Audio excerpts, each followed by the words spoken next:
Buen día, ¿cómo les va? ¿Cómo andan? ¿Todo bien? Hola, profe, buen día. Buen día. Bueno, se va el invierno y viene la primavera. Excelente. Ojo, no se desbanden. Feliz Día del Estudiante mañana. Antes que me olvide, que la pasen bien, cuiden y vamos a arrancar. Bueno, nos toca hoy entonces arrancar con la unidad número 9, aplicaciones o transformaciones lineales. ¿De qué se trata? ¿Está bien, no? ¿Tenemos que arrancar con eso? Sí. Entonces, ¿qué son las transformaciones lineales y qué vamos a transformar? O sea, hay distintos tipos de transformaciones que se pueden aplicar. Nosotros vamos a estudiar la parte de transformaciones lineales, por un lado. ¿Y qué vamos a transformar en realidad? Vamos a transformar vectores, ¿sí? Vamos a transformar vectores. Espérense que me estoy fijando acá. Sí, está bien. Vamos a transformar vectores. Un ejemplito ahí en el gráfico, ven en R2, ejes X e Y cartesiano, tenemos un vector. Ese vector posicionado en el origen tiene coordenadas X, Y generales. Si lo transformamos en otro como este de abajo, ¿qué pasó? El vector que teníamos arriba, ¿qué cambió? Cambió una de sus coordenadas. Con una nomás que cambie, ya se transformó en otro vector distinto.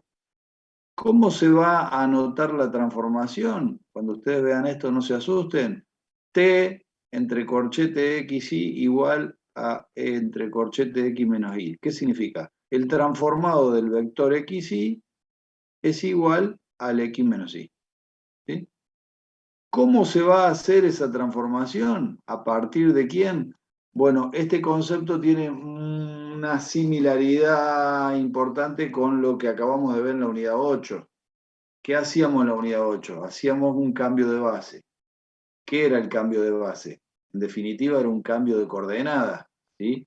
Un vector, cuando se cambiaba de base, cambiaba sus coordenadas. ¿Cómo le cambiamos las coordenadas? Con una matriz. ¿Cómo se llamaba esa matriz? Matriz de transición o cambio de base. Esto es lo mismo, o sea, acá al transformar un vector le estamos cambiando la coordenada. ¿Qué vamos a necesitar? Una matriz en el medio. Una matriz que produzca ese cambio de coordenada, o sea, esa transformación.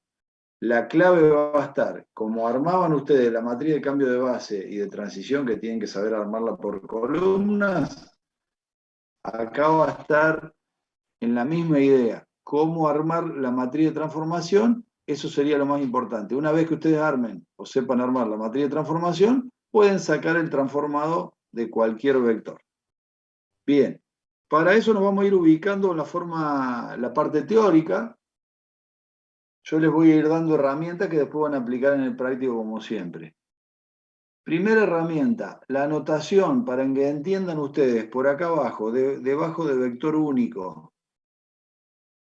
Si leemos un poquito esto, dice, si B y W son espacios vectoriales y F o T es una función que asocia un vector único en W con cada vector en B. Se dice que F o T aplica o mapea B en W y ello se escribe como F dos puntos B flecha W. ¿Qué se entendió? Nada. No, ojalá que hayan entendido algo. Lo resumo. La clave es entender esta notación, que es muy importante porque si yo no arranco bien con esto, no entiendo todo lo que viene después. ¿Qué quiere decir esta notación? Te dice cómo se va a aplicar la función. La función que dentro de un ratito para nosotros se va a pasar a ser una transformación, porque ya vamos a ver, yo tengo como un eslogan que dice que toda función no es una transformación, pero toda transformación sí es una función. ¿Por qué? ¿Se acuerdan ustedes de las funciones que vieron en la secundaria? ¿Alguno me puede dar una definición de función? ¿Algo que se acuerde de la secundaria que era una función? Anímense.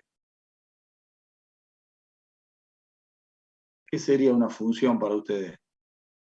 Una función matemática estamos hablando. ¿Cómo se definía? Todos mudos. 39 personas. Alguien que se arriesgue a decir algo, por favor. Para que anotar acá. Para ya son 39. Sí. ¿Qué función?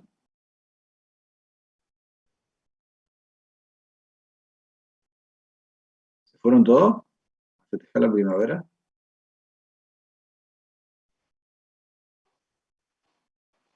¿Nadie dice nada?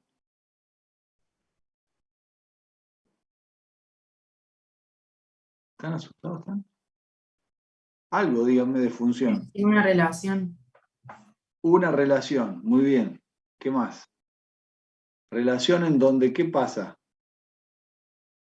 Sí, Sabrina se pregunta, ¿no? Tiene que ser una afirmación. Z y variables independientes. ¿Qué pasaba? ¿Había dos conjuntos para una función? ¿Cómo se llamaba este y este? ¿O de dónde salía la flecha y qué pasaba ahí? Era una relación donde, ¿qué tenía que pasar? ¿Puede ser el dominio y el codominio? No. Dominio e imagen. Ponele codominio para hacerla más difícil. Un dominio y una imagen. De un elemento que había en el dominio, ¿qué tenía que pasar? La relación. Le Tiene que haber correspondía imagen. Un elemento del dominio le tenía que pertenecer a un elemento de la imagen.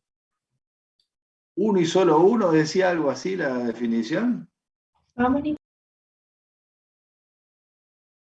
Para que ahí alguien quiso hablar y se cortó, no sé. ¿Quién fue? No se escuchó. Bueno, era una relación entre un elemento del dominio conjunto de salida y alguien del conjunto de llegada, que tenía que ser la imagen. Y parecía que tenía que ser uno y solo uno. Por ejemplo, la raíz cuadrada de 4, que tiene dos soluciones, más 2 y menos 2, no sé qué pasaba ahí. Si era función, no era función, algunos no tenían ninguno. Bueno, pongámosle que tendría que estar claro en este caso, hoy, el concepto de función, porque justamente una transformación va a ser primero una función. Si yo no sé lo que es una función, menos voy a entender lo que es una transformación. Ahora vamos a ver la definición. Pero en definitiva, la idea es, ¿qué dice esta notación primera? Dice F2.B corta flecha W. Eso se tendría que leer a partir de ahora, ustedes lo tendrían que interpretar de esta manera. Una función aplicada, o dice aplica, F aplica o mapea, desde B hacia W. O sea que, a ver, en gráfico, que sería bueno ustedes hacerse un gráfico de este tipo para que entiendan, acá está el primer espacio B y acá está el segundo espacio W. Si F o T, después va a ser en un rato, me dicen que aplica desde acá para allá. Porque también me podrían decir que aplica al revés, de W a B. Entonces W estaría acá y B estaría allá. ¿Se entiende? Por eso es importante entender que me digan de dónde hacia dónde está aplicando la función o la transformación. En este caso me dice que va desde B hacia W la flecha, o sea, en este sentido. ¿Ok? ¿Y qué hace la función? A un vector B que está en el primer espacio, lo transforma o le aplica la función, por eso f de B va a ser igual a W, a otro vector nuevo, transformado. Este B se transformó en W. ¿Cómo? Aplicándole la función f. F de B me da W. ¿Ok? Y esta era lo que me estaban diciendo. Esto es lo que está sucediendo acá. ¿Sí? Si acá me cambian y ponen W primero y B allá, sería al revés la aplicación. Por eso es importante esto que te dan, te están diciendo de dónde hacia dónde y es lo que hay que interpretar primero, ¿ok?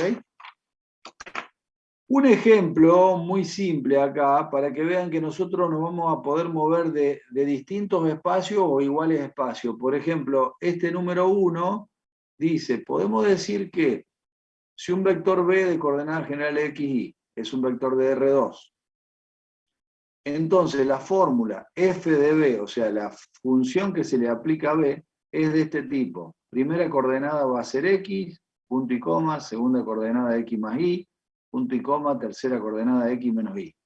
O sea que a todos los vectores que estén en R2, los voy a transformar mediante esta función en vectores de R3. Por eso la función se va a aplicar, en vez de poner f de b hacia w, sería una f de R2 hacia R3. ¿Sí? Por ejemplo, si yo tengo un vector cualquiera, 1, 1, con esta función aplicada, ¿cómo me quedaría? Y me quedaría la primera componente x, que sería 1, la segunda componente estaría armada por x más y, o sea, 1 más 1, 2, y la tercera saldría de x menos y, o sea, 1 menos 1, 0. ¿Qué quiere decir? Que con esta función que me dieron que había que aplicar, el vector 1, 1 que estaba en R2 se transformó en el vector 1, 2, 0 en R3. O sea, yo pude transformar un vector de R2 a R3 mediante una función aplicada. ¿Ok? Eso es lo que vamos a aprender a hacer. O mejor dicho, van a aprender ustedes. Y ahora vamos a entrar a la definición de transformación. Por ahora veníamos trabajando con funciones y ahora nos vamos a hacer la pregunta: ¿cuándo una función pasa a ser una transformación lineal? Y acá te dice que esa función pasa a ser una transformación lineal si se cumple con estas dos condiciones. ¿Qué dicen las dos condiciones? La primera dice que la función de la suma de dos vectores que están en el primer espacio B te va a dar igual, o te tiene que dar igual, a la suma de las dos funciones de cada vector. O sea, f de u más b tiene que dar lo mismo que f de u más f de b. ¿Sí? Y la segunda condición que debe cumplir una función para hacer transformación es que f de la multiplicación de un escalar por un vector te tiene que dar el mismo resultado que el escalar multiplicado por la función del vector. Todo eso para todos vectores que estén en B, U en B y todos los escalares K. Después ustedes leen con detenimiento del apunte la demostración de estas dos condiciones en el ejemplo anterior, en el número 1, que esto verifica que el ejemplo que vimos recién, que era una función, podría o es una transformación lineal porque cumple con las dos condiciones, ¿ven? Ahí les explica, les demuestra la condición número 1 y la número 2 para pasar de función a transformación, ¿sí? Así que eso lo ven tranquilo después en el apunte. Y el ejemplo número 2 que da esta formulita es la que vamos a terminar haciendo, no esta clase, sino la clase que viene, cuando armemos la famosa A, que es como la P de cambio de base, que sería nuestra matriz de transformación. ¿Qué quiere decir esta notación? Quiere decir que si X es un vector, le faltaría la flechita arriba, el transformado del vector X va a salir de la multiplicación de una matriz de transformación por ese vector X. ¿Sí? Algo similar a lo que hacíamos el otro día con el cambio de base. Bueno, vamos a empezar a ver alguna herramienta que necesitan sí o sí ustedes para el práctico, y vamos a ver primero dos casos particulares. Entender qué es una transformación cero y qué es una transformación identidad. ¿Qué es una transformación cero? Está explicada acá abajo con la formulita T entre paréntesis B igual a 0. A eso le faltaría la flechita arriba de B y la flechita arriba del 0. Para que se entienda bien. ¿Qué quiere decir entonces?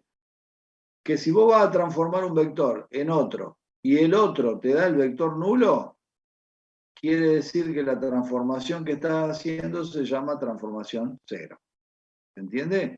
O sea que cada vez que vos saques un transformado y del otro lado te dé el vector nulo, esa transformación se llama transformación cero. Ya vamos a ver ejemplos, ¿sí? O sea que transformación 0, entonces, es la transformación que del otro lado nos da como resultado el vector nulo. Y esta es más específica todavía, porque ¿qué es la transformación identidad? Yo digo que es algo parecido como cuando uno se mira en el espejo. ¿Qué estás viendo del otro lado? Te estás viendo a vos mismo. Bueno, la transformación identidad no es en dos espacios distintos, B y W. Fíjense acá. La transformación identidad se produce desde el espacio B hacia el mismo espacio B, o sea, dentro del espacio. ¿Y qué transformás vos? El vector B. ¿Y qué te da el transformado de B? El mismo vector B. Por eso se llama identidad. Y uno puede decir, pero profe, ¿usted está loco? No, no estoy loco. O sea, es un caso particular, ¿sí? Es como decir, todo número elevado a la 1 da la misma base, el mismo resultado de la base. Bueno, acá, el transformado, si yo llamo transformación identidad de un vector, el resultado es el mismo vector. Eso es lo que quiere decir. Transformado de B igual a B. Y cuando el transformado de B da el vector nulo, transformación 0. Y cuando el transformado de B da el mismo vector, transformación identidad. Eso es lo único que le quiero explicar. ¿Sí? ¿Se entiende? No es tan difícil. A partir de allí podemos definir dos conceptos interesantes. Uno se llama núcleo. El núcleo, de acuerdo a lo que esté hablando, puede tener distintos significados. Acá estamos hablando del núcleo de la transformación. O sea, ¿cuál es el núcleo de una transformación lineal? Para eso, a ver, ese gráfico no es muy feliz. Ese gráfico está diciendo que voy de un espacio a otro y del otro lado tengo como una O o un 0. Yo se lo voy a explicar un poco mejor acá para que entiendan el significado de núcleo. Si yo aplico, primero me tienen que decir cómo es la aplicación, ¿no? Si me dicen, ahora no F, T, dos puntos de B hacia W. Quiere decir que, para que de este lado no me ubico y me tapo, ahí está. Que la aplicación va de B hacia W como dijimos antes. ¿Qué pasa? Si yo aplico una transformación, acá faltaría la T, ya es una función que es transformación. Todos los vectores que de este lado, aplicando la transformación del otro lado, me den el vector nulo, formarían un conjunto que se llama núcleo. ¿Dónde va a estar el núcleo entonces? En el primer espacio. ¿Qué puede pasar? ¿Cuántas opciones tengo? Varias. Si yo tengo un solo vector que transformado del otro lado da el vector nulo, el núcleo tiene un solo vector en su conjunto. ¿Puede haber dos vectores que del otro lado me den el nulo? Sí, entonces el núcleo tiene dos. O sea que el núcleo puede tener 1, puede tener 2, puede tener 3, puede tener 28. ¿Puede tener ninguno? Sí, también puede tener ninguno. O sea, puede el núcleo ser un conjunto vacío. Eso quiere decir que no encontré en este espacio ningún vector que del otro lado me dé el vector nulo. ¿Se entiende?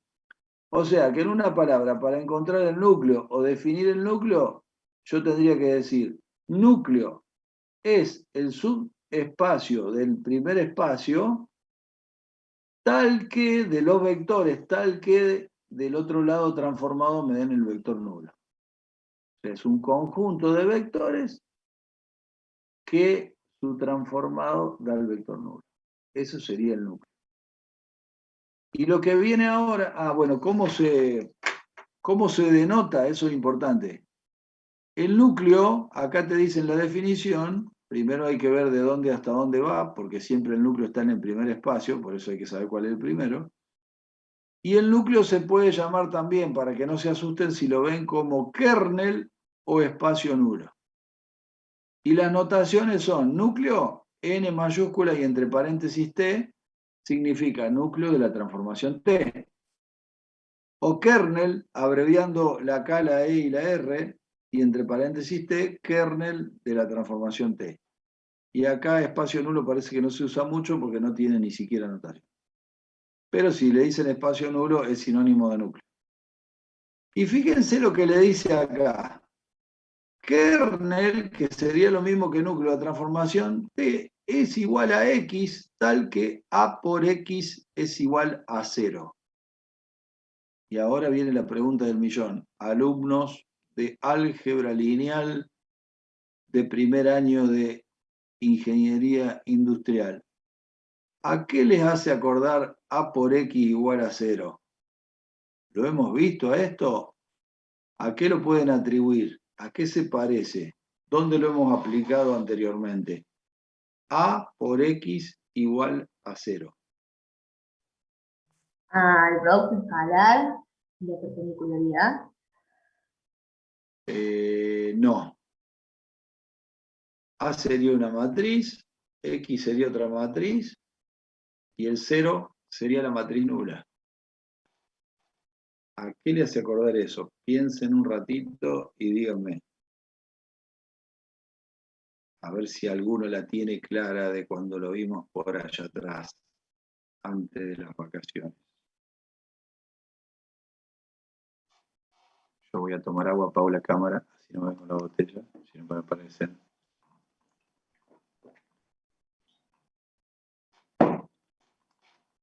Yo sigo esperando, ¿eh? ¿A qué se parece una matriz A multiplicada por una matriz X igual a una matriz nula?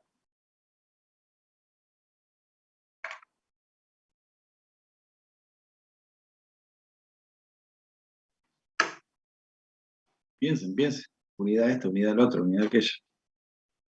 Tendría que salir, si alguno tuvo claro en ese momento esto, me tendría que decir claramente es esto.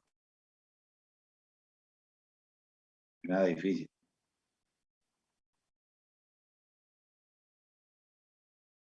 Un sistema homogéneo. ¿Quién dijo eso? La del sistema homogéneo. Sí. Yo, Liz. Qué grande, Liz. Menos mal. Yo siempre sé que algunos alumnos de mis cursos ya están rumbeando para ser ingenieros o ingenieras, ¿ves? Y acá te das cuenta. Es un perfecto sistema homogéneo. Matriz de los coeficientes A, matriz de las incógnitas X, y como los términos independientes son todos nulos, matriz nula, sistema homogéneo. Qué grande. Bien. Eso significa haber entendido sistema homogéneo. Si no, no lo decís ni loco. O sea, por eso salió. O sea que una cosa es leer de memoria para saber o leer para probar el parcial, y otra es leer, interpretar, entender el tema y después poder aplicarlo en un futuro. Ahí está la clave de un futuro ingeniero o ingeniera. Es aplicar la lógica, entender el tema y después que me pregunten lo que quieran. Porque cuando ustedes después sean ingenieros o ingenieras y vayan a tener que resolver un problema que nunca lo vieron en la facultad ni en ningún lado, la lógica lo va a salvar, como la salvó Alice en este caso, y dice, y eso está claro. Alguna vez lo vi, es un sistema homogéneo. ¿Sí? Podés zafar con la respuesta. ¿Por qué? Porque lo entendiste antes. Bien. ¿Qué quiere decir eso? Atenti, pongan atención. Fíjense que está asociando núcleo, lo que estamos viendo nuevo, con un sistema homogéneo. Para asociar núcleo con un sistema homogéneo, yo por un lado te digo, todos los vectores que del otro lado te den el vector nulo, forman el núcleo. Y ahora cuando te estoy dando el sistema homogéneo, parece que el vector nulo está de aquel lado de la derecha. Entonces, ¿qué les parece a ustedes que será el núcleo de un sistema homogéneo? De lo que hacían ustedes cuando resolvían un sistema homogéneo. ¿Cuál sería la parte del núcleo ahí? Si lo podemos interpretar. De todo lo que hacían, porque ustedes se acuerdan que un sistema aplicaban un método para sacar una solución. Y la solución, ¿qué le decía del sistema? ¿Qué le daba?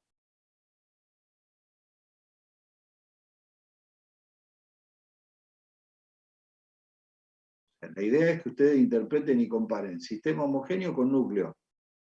Entonces, cuando le daba qué cosa del sistema homogéneo estaríamos hablando del núcleo de ahora.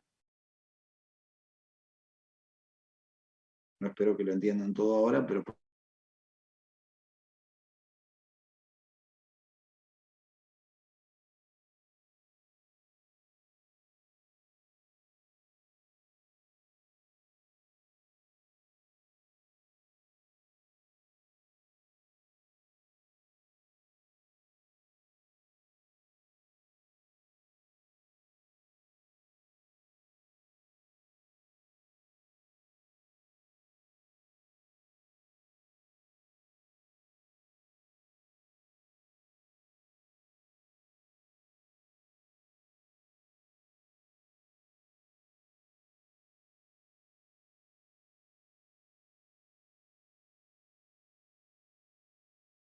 Profe, si está hablando no se le escucha.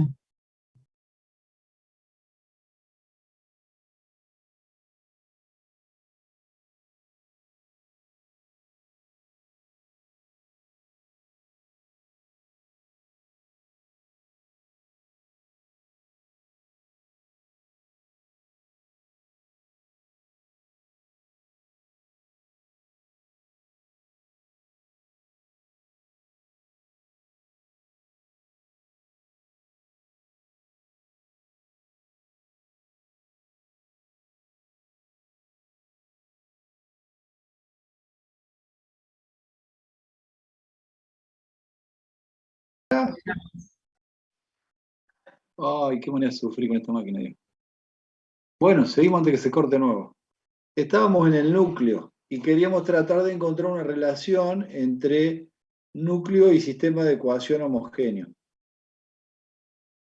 Cuando yo resolvía un sistema de ecuaciones homogéneo, si ustedes se acuerdan, siempre tenía por lo menos la trivial de solución. Entonces, ahora vamos a ver dentro de un rato, antes que termine la clase, el ejemplo para terminar. Pero acuérdense que el espacio de solución, o sea, la cantidad de vectores que me solucionaban el sistema, esa va a ser la base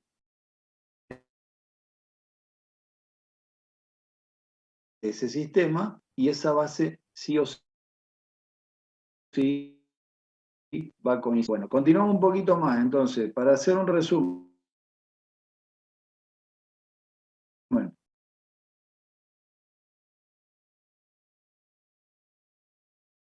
Para hacer un resumen de lo que vimos ahora, primero saber bien el concepto de función, luego trasladarlo con las dos condiciones a transformación, la definición de transformación la tienen que saber sí o sí con las dos condiciones, luego caso particular transformación cero, caso particular transformación identidad, recién vimos núcleo, y ahora vamos a pasar a ver del otro lado lo que es la imagen. Esto se parece a dominio e imagen de la función. ¿Qué es la imagen? ¿Dónde va a estar la imagen? En el segundo espacio. Y la imagen es lo que dice la palabra, o sea, fíjese la definición, entonces el conjunto de todos los vectores en W, que son imágenes bajo la transformación de al menos algún vector, que pertenece a B. O sea, imagen es justamente el conjunto imagen, va a ser el conjunto que reúne a las imágenes de los vectores del primer espacio. ¿Sí? Es como sacar una foto, pero estoy sacando una foto, la foto me está dando una imagen. La imagen está del otro lado. Entonces, la imagen, B, tiene que ver con, la imagen también se puede llamar recorrido, recorrido de imagen es lo mismo, y se denota de la siguiente manera, I de T o R de T. Sería imagen de la transformación o recorrido de la transformación. Y acá le da un ejemplo, dicen, miren, el recorrido de la imagen de T es igual a B, tal que A por X igual a B es compatible. O sea que si en vez de tener un homogéneo, tienen un no homogéneo, un sistema no homogéneo, cuyos resultados son términos independientes distintos de cero, la B, esa B sería la imagen. O sea que la imagen puede ser cero o no puede ser cero, y acá está el conjunto siempre imagen en el segundo espacio. Acá le hace como un resumen con los gráficos que no son muy felices. Después habla de espacios columna, eso ya lo saben, no hay problema. Y A continuación, aparte de los dos casos particulares, que era transformación cero y transformación identidad, hay un teorema número 1 que le da 3 propiedades que tienen que saber, por las dudas lo pueden aplicar en los ejercicios. Si tenemos la expresión t que va de b hacia w, y es una transformación lineal, entonces se cumple que la transformación del vector nulo siempre te va a dar el vector nulo, por si aparece por ahí. La transformación del opuesto de un vector es igual a menos, o sea, la opuesta de la transformación del vector. Y la transformación de una diferencia o una resta es igual a la resta de las transformaciones de cada vector. Esto se asemeja a la primera condición de la definición de transformaciones, donde dice que la transformación de la suma es igual a la suma de las transformaciones, las funciones. ¿Sí? Bien. Y el teorema número 2 dice algo que ya le comenté, que el núcleo siempre va a ser un subespacio del primer espacio, B. Y así, ¿no? La transformación.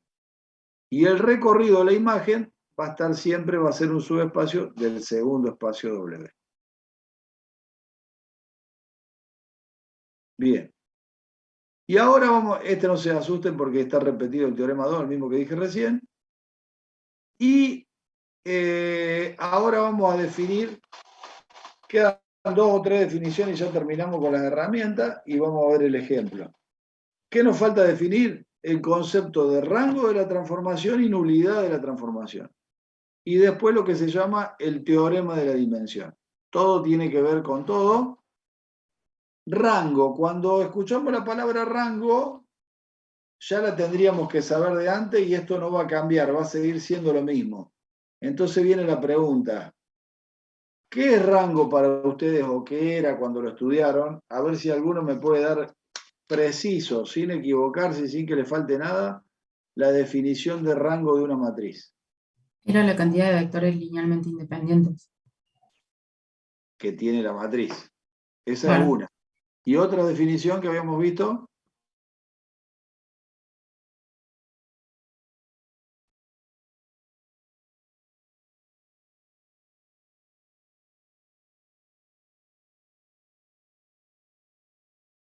Nula de la matriz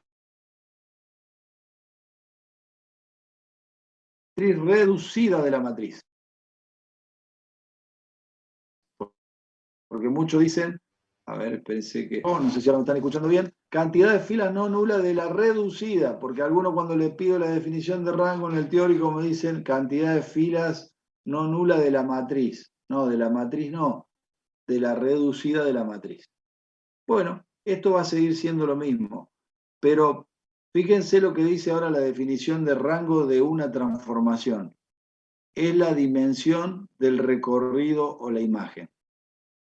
O sea, ¿qué va a ser el rango de la transformación para nosotros ahora? La dimensión de la imagen o recorrido.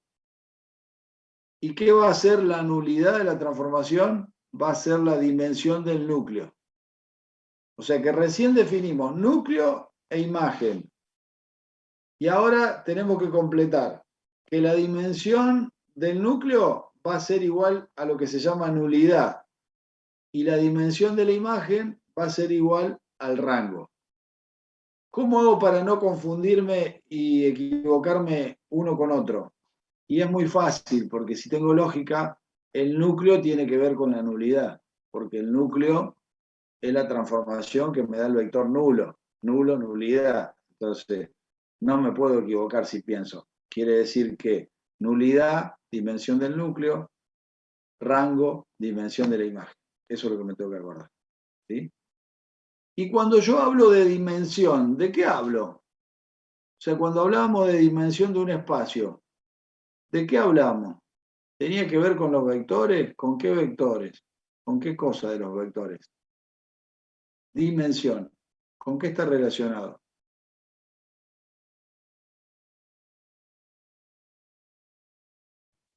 Con la cantidad de vectores linealmente independientes que hay en ese espacio. Y eso era la cantidad de vectores de quién. Exactamente. Dimensión tiene que ver con la cantidad de vectores que tiene la base de ese espacio. que está bien lo que dijeron recién, cantidad de vectores independientes. Acuérdense que si estoy en R4, todas las bases tienen que tener 4 vectores independientes. Si estoy en R3, todas las bases del espacio tienen que tener 3 vectores independientes. O sea que coincide la dimensión del espacio con la cantidad de vectores que tiene la base de ese espacio. ¿Sí? Entonces, esto que estamos diciendo, nulidad, dimensión del núcleo. ¿Qué va a ser la dimensión del núcleo? La cantidad de vectores que tenga el núcleo. ¿Y qué va a ser la dimensión de la imagen? La cantidad de vectores que tenga la imagen. No es otra cosa, o sea, sigue siendo el concepto parecido igual. Por último, vemos el teorema de la dimensión. ¿Qué es el teorema de la dimensión y para qué sirve? El teorema de la dimensión te puede servir para encontrar un valor que te esté faltando de estos 3 que participan del teorema. O sea, ¿qué dice el teorema de la dimensión? Que siempre, siempre, siempre, cuando vos sumes rango más nulidad, te tiene que dar n. Rango más nulidad, n. ¿Quién es n? Ahí dice arriba. N es la dimensión del primer espacio, de donde arranca la transformación. En este caso, si la transformación va de B a W, N es la dimensión de B. O sea que lo que te quiere decir eso, ¿por qué se llama teorema de la dimensión? Porque habla de dimensiones. Te dice que rango, que es la dimensión de la imagen, más la dimensión del núcleo, te tiene que dar el total, el numerito, la dimensión del primer espacio. Por ejemplo, si estamos aplicando acá, estoy aplicando una transformación que va de R3 a R4. ¿Qué dimensión tiene B? 3. Entonces ya conozco N. Si llego a conocer la dimensión del núcleo, que en este caso son 2, si este vale 3 y el núcleo, la dimensión vale 2, ¿cuánto valdría la dimensión de la imagen entonces?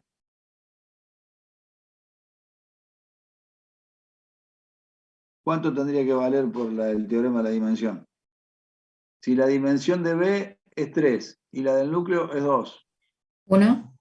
Claro, 1, porque 2 más 1 tiene que dar 3. O sea, dimensión de la imagen más la del núcleo tiene que dar 3, dimensión del espacio. ¿Se entiende? Para eso me serviría el teorema de la dimensión. Si conozco 2 valores y tengo que encontrar el tercero. Cualquiera puede salir de acá, porque si me piden rango, puedo despejar y me queda n menos nulidad. Y si me piden nulidad, es n menos el rango. ¿Se entiende? Eso está acá en la continuación de la hoja del apunte. ¿Ven? Se pueden despejar los otros valores. Bueno. Ahora le vamos a dar forma con un ejemplo práctico, para que no vayan crudos al práctico, porque si no va a ser chino básico el práctico, no va a entender lo que estuvimos viendo acá. El concepto tiene que estar claro antes que entren al práctico. ¿Cómo hacemos para que esté un poco más claro, no claro del todo? Haciendo un ejercicio, como probablemente lo van a empezar a hacer en el práctico. Bueno, acá el profesor de práctico le puede dar un sistema homogéneo o uno no homogéneo. ¿Qué pasa si me da un sistema homogéneo? Acá se dan cuenta, ¿no? Que es un sistema homogéneo porque está todo igualado a 0. ¿Y qué tengo acá?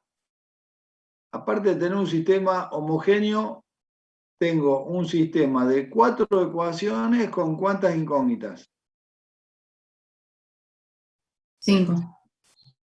5, perfecto. Y si tengo un sistema de 4 ecuaciones con 5 incógnitas, ¿cómo se llama?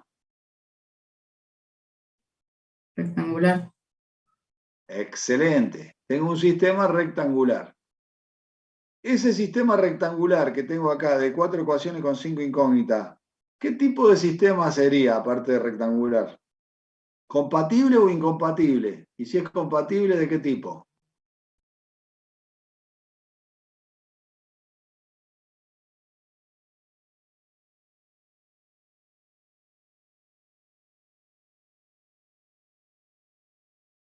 ¿Me escucharon? Sí, la pregunta. ¿Sistema compatible o incompatible?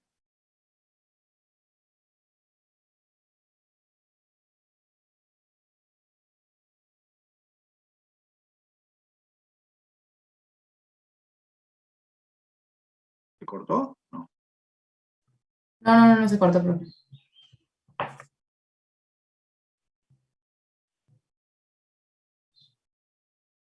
Sería incompatible, profe. ¿Se escucha bien? ¿Incompatible? O sea que no tiene solución. Y el sistema homogéneo siempre tiene solución. Muy bien, Lara. Sistema compatible indeterminado. Porque para que sea compatible determinado, tenía que tener el mismo número de ecuaciones que de incógnitas. Si tiene más incógnitas que ecuaciones, va a tener solución, pero va a ser compatible indeterminado. O sea, va a tener infinitas soluciones. O sea que una incógnita va a depender de otras. Eso es lo que tienen que saber ustedes. Cuando le presenten un sistema, clasificarlo, como decía Roger Frubenius, es un sistema homogéneo, rectangular, compatible, indeterminado. ¿Cuántas soluciones va a tener? Infinitas. Aparte de la nula, otras más. ¿Sí? Muy bien, 10. ¿Cómo puedo resolver este sistema? Por el método de Gauss o Gauss-Jordan, por ejemplo. Bueno, acá en el apunte no está desarrollado, porque eso lo van a tener que hacer ustedes, porque ustedes tienen que saber resolver sistemas, y más vale que si se olvidaron lo repasen, porque en esta parte de la materia lo van a volver a hacer. Y acá lo que le plantea el apunte es que a partir del método de Gauss-Jordan, ¿qué hacía Gauss-Jordan? Buscaba la reducida de la matriz de los coeficientes, sigue teniendo acá las 4 ecuaciones con las 5 incógnitas, y llega al último paso, hay que ver cuando lo hagan ustedes, si acá está bien, llega a esta reducida. Según esta reducida que llega por Gauss-Jordan del sistema, se traduce de nuevo el sistema y me da esta solución. X1 igual a menos X2 menos X5, X3 igual a menos X5 y X4 igual a 0. Entonces, cuando tienen que poner la solución del sistema, que era X1, X2, X3, X4, X5, van reemplazando y ponen, en vez de X1, menos X2, menos X5. En vez de X2, X2, porque acá no está. X3 menos X5, que está acá. X4, X4, que va a valer 0. X5 igual a X5. ¿Cómo se traduce la solución de esto? Nombrando parámetros. Como tengo dos valores, X2 y X5 que participan, a X2 le pongo, por ejemplo, S y a X5 T. Entonces me queda menos S menos T, S menos T, 0 y T. Saco factor común S por un lado y T por el otro, y me quedan los números menos 1, 1, 0, 0, 0 y menos 1, 0, menos 1, 0, 1. ¿Quiénes son estos dos? ¿Alguno entiende si este sería supuestamente de los infinitos? ¿Quiénes son estos dos vectores del sistema compatible indeterminado? Supongo que alguna vez le ha dado algo parecido a esto el profe de práctico y han encontrado algo parecido a esto. ¿Quiénes serían estos dos?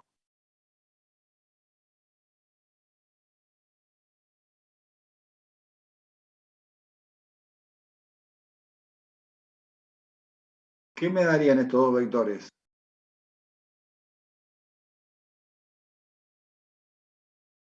¿Yo terminé acá el ejercicio, sí o no?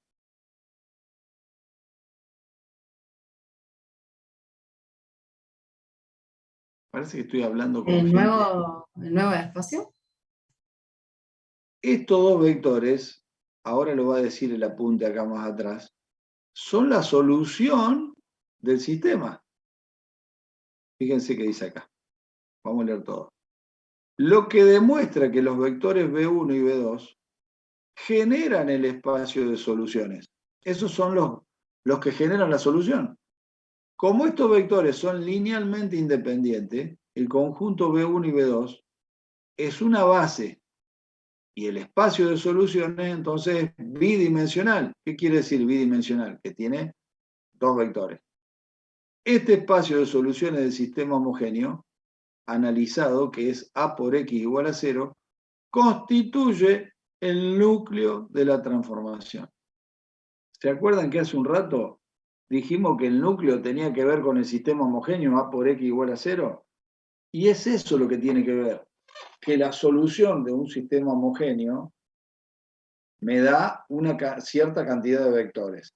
La cierta cantidad de vectores que me dé la solución de un sistema homogéneo, 2, 3 o 4, no es otra cosa que la cantidad de vectores que tiene el núcleo, porque es la solución, el espacio de soluciones que genera que del otro lado dé el vector nulo. ¿Se acuerdan que los vectores independientes eran todos ceros?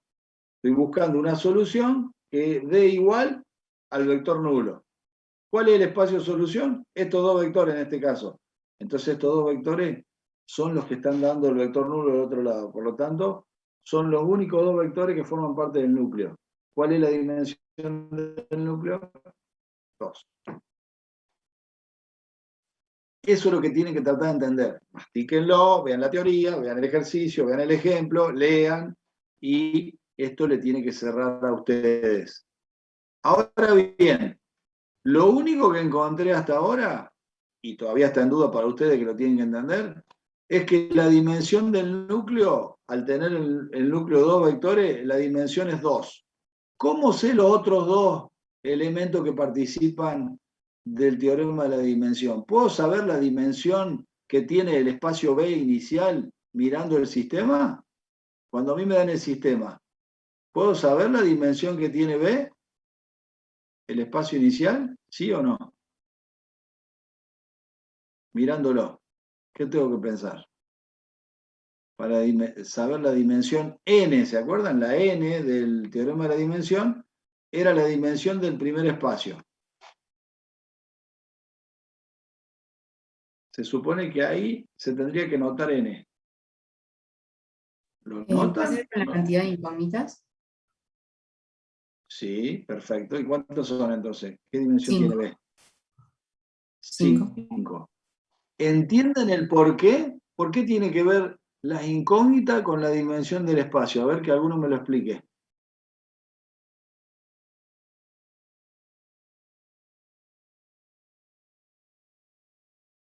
¿Cómo, profe, podría repetir la pregunta, por favor? ¿Por qué tiene que ver la cantidad de incógnitas con la dimensión del espacio? Que alguno me lo explique. ¿Qué era la dimensión del espacio? ¿La cantidad de qué? ¿De ejes?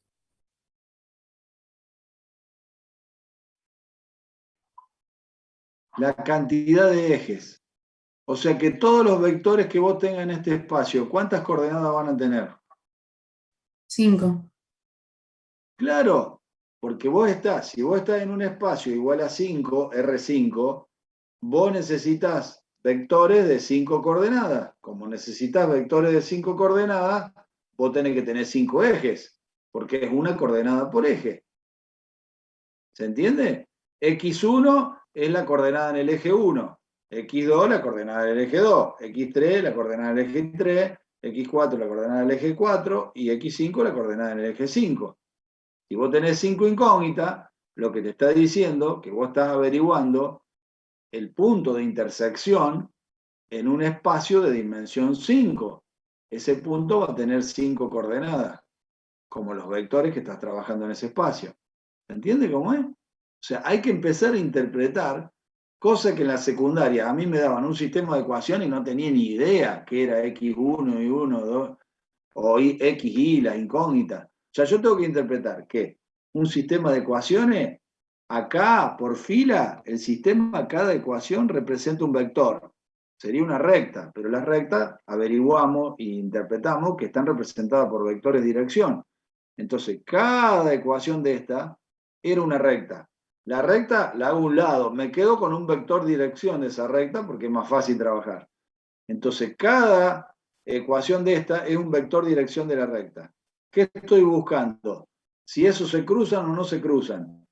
Si se cruzan en un punto, compatible determinado. Si se cruzan en infinitos puntos, o sea que son paralelos o están una encima de la otra, infinitas soluciones, que sería este caso. A mí me están dando acá, me tengo que dar cuenta, vectores de dirección de recta que están superpuestas o tienen la misma dirección paralela, porque voy a tener infinitas soluciones, o sea, se cruzan en todos los puntos. Ahora, ¿cuáles son la solución base, los vectores que generan el espacio, los que acabo de encontrar. Esos forman parte del núcleo, porque me están dando la solución nula. ¿Sí? Aparte de la solución nula, hay otras soluciones, pero la del nula es el núcleo. ¿El núcleo cuántos vectores tiene? 2. Entonces la dimensión del núcleo es 2. Y acabo de averiguar, porque soy piola y me doy cuenta en el sistema, que la dimensión del espacio es 5. Si la dimensión del espacio B es 5 y la dimensión del núcleo, lo saqué antes, es 2, ¿cuánto es el rango o la dimensión de la imagen? 3. 3.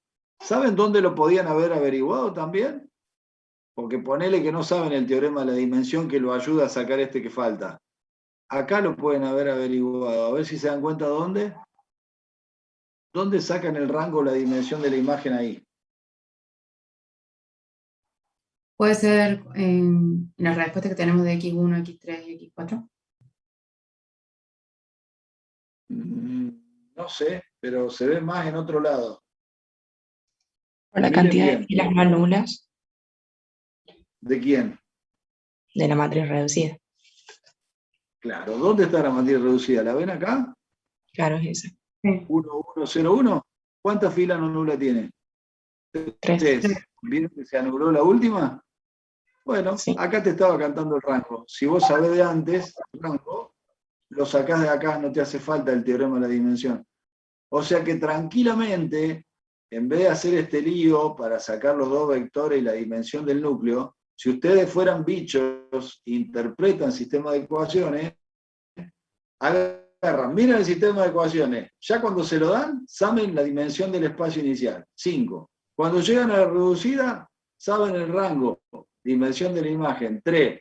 Hacen 5 menos 3 y le dicen que la dimensión del núcleo es 2. Después, si quieren, siguen para verificarlo y sacan los dos vectores esto. Pero ya la dimensión del núcleo, con este dato de la reducida, ya lo pueden sacar con el teorema de la dimensión. ¿Se dan cuenta que es todo como un rompecabezas que de un lado o del otro sale? Lo que pasa es que yo tengo que saber de un lado y del otro cómo sale, porque si no, no lo entiendo, cuando el profe me lo pregunte, nunca se lo voy a poder decir. Espero que más o menos me hayan entendido. Y los que no me entendieron tendrán que jugar un poco más con el rompecabezas hasta que lo saquen. ¿Sí?